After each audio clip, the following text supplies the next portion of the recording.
Yes. जब आदमी की आंखों में नींद नहीं उतरती है तो इसका मतलब है कि चिंता या उद्वेग से वह ग्रस्त है। जो लोग हमेशा चिंताग्रस्त रहते हैं या कुछ उद्वेग उनके मस्तिष्क में समाये रहते हैं, उनके मस्तिष्क को विश्राम का समय नहीं मिलता है। विराम।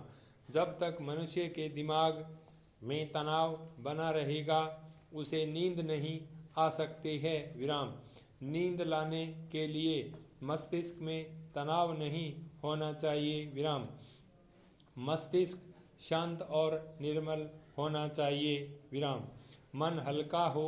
नींद से ही मनुष्य का स्वास्थ्य बनता है। नींद अच्छी न आने से मनुष्य का स्वास्थ्य क्रमशः गिरता जाता है। कुछ लोग दफ्तर या दुकान से आने के बाद बराबर ही कुछ न कुछ सोचते रहते हैं। विराम। भोजन करने के बाद भी बिस्तर पर लेटकर भी उन्हीं बातों पर सोचते रहने से तनाव बढ़ता है। तब ऐसी दशा में भला कैसे नींद आ सकती है? ऐसा करने से लोग इस बात को समझते हैं कि इस प्रकार रात दिन काम करने या चिंता करने से वह अपने व्यापार या कार्य में उन्नति कर लेंगे, लेकिन वह इस बात को नहीं सोचते कि इस प्रकार करने से वह अपना स्वास्थ्य नष्ट कर लेंगे तो उन्नति क्या कर सकेंगे। इस प्रकार कष्ट उठाकर वह अपना मार्ग रोक लेते हैं। स्वस्थ रहने के लिए कम से कम 6 घंटे की नींद अत्यावश्यक है। कुछ लोग लड़ते झगड़ते या सोचते हुए बिस्तर पर जाते हैं। इस प्रकार करने से नींद आ सकती है।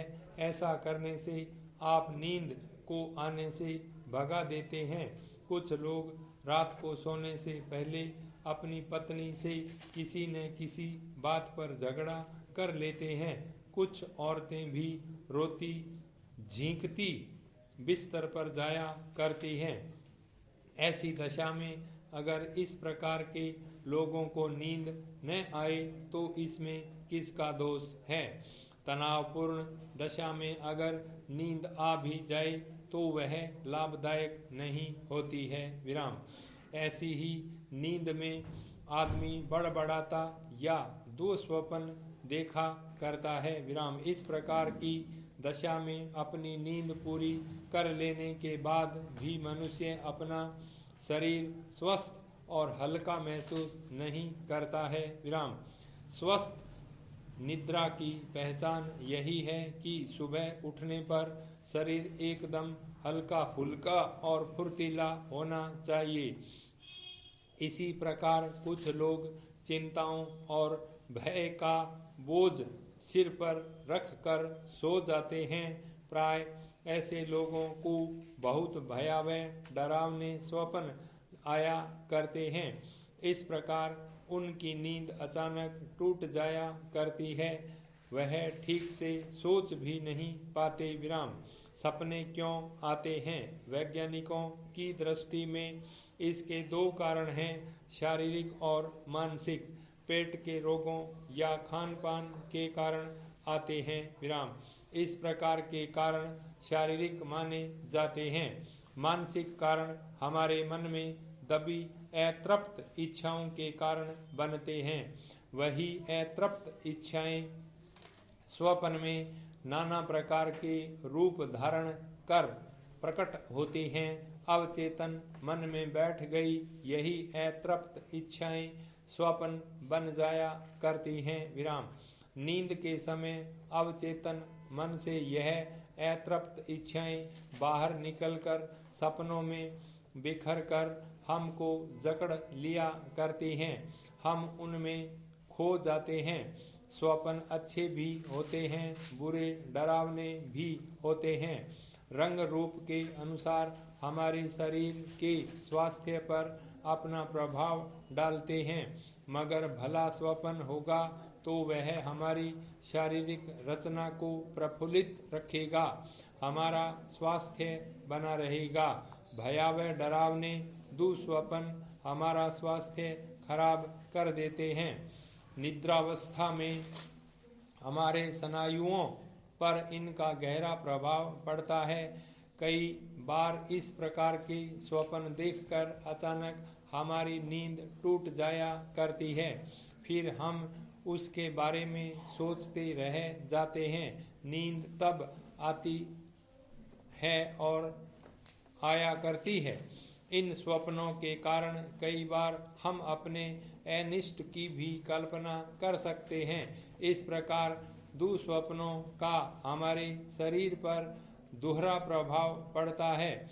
अपने दिल दिमाग पर बोझ लेकर सोने से नाना प्रकार के स्वप्न आप पर अपना प्रभाव डालते हैं। अतएव दिल दिमाग पर किसी प्रकार का बोझ लेकर बिस्तर पर न जाएं। हमेशा प्रसन्न मन से निद्रा का आह्वान करें। ऐसी बात नहीं है कि स्वप्न देखना ही न चाहिए। सच्चाई तो यह है कि संसार का प्रत्येक मनुष्य स्वप्न देखता है।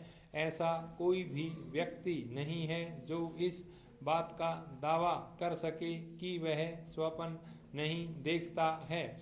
प्रत्येक मनुष्य निद्रावस्था सुप्तावस्था में स्वप्न अवश्य देखता है। स्वप्न भी दो प्रकार के होते हैं। एक तो वह जो हमें याद नहीं रहते, इतना जरूर याद रहता है कि हमने देखा है, पर कैसा और क्या, सोकर उठने पर हमको याद ही नहीं आता है। इस प्रकार के सपने हल्के तथा अप्रभावशाली होते हैं। इनका शरीर या मस्तिष्क पर किसी भी प्रकार का कोई प्रभाव नहीं पड़ता है, पर जो स्वप्न नींद टूटने के बाद भी याद रहते हैं या जिनके कारण एकाएक घबराहट में नींद खुल जाती है, वह शरीर तथा मस्तिष्क को तोड़कर रख देते हैं। इस प्रकार के स्वप्न नुकसानदायक होते हैं। पाई पैराग्राफ चेंज।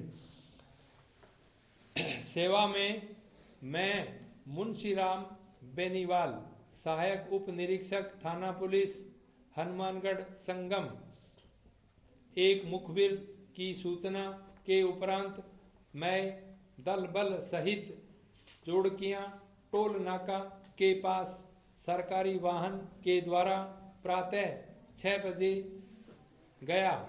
वहां पर टोल नाका से गुजरने वाले वाहनों की गहन छानबीन की गई, परंतु 1 घंटे के उपरांत जब RJ13 TA 0025 नाम की एक एम्बुलेंस जब टोल नाका से गुजर रही थी, तो मैंने उसमें घायल व्यक्ति को देखा और एम्बुलेंस के ड्राइवर श्री हेतराम से एम्बुलेंस के कागजात मांगे तो उसने कागजात दिखाए।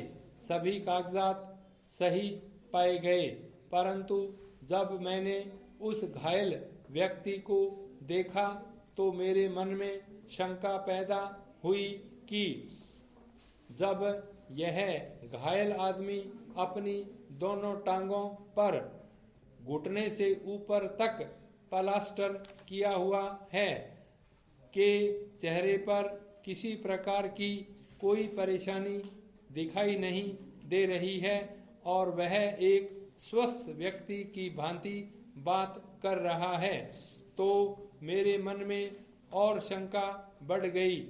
मैंने अपने हवलदार श्री अनमोल बराड़ से एकांत में जाकर बात की, तो अनमोल बराड़ ने भी अपनी हामी इसी बात पर भर दी कि जरूर कोई न कोई रहस्य है।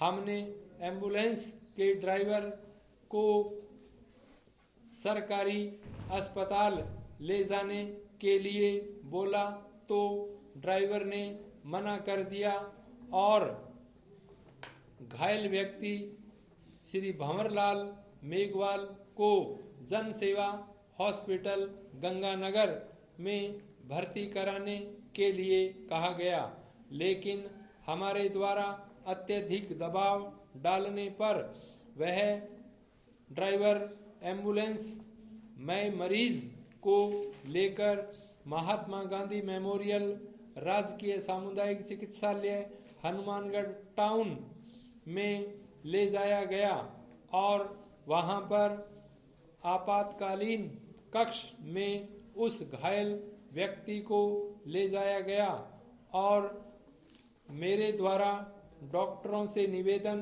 किया गया कि इसकी दोनों टांगों का प्लास्टर खोल दिया जाए।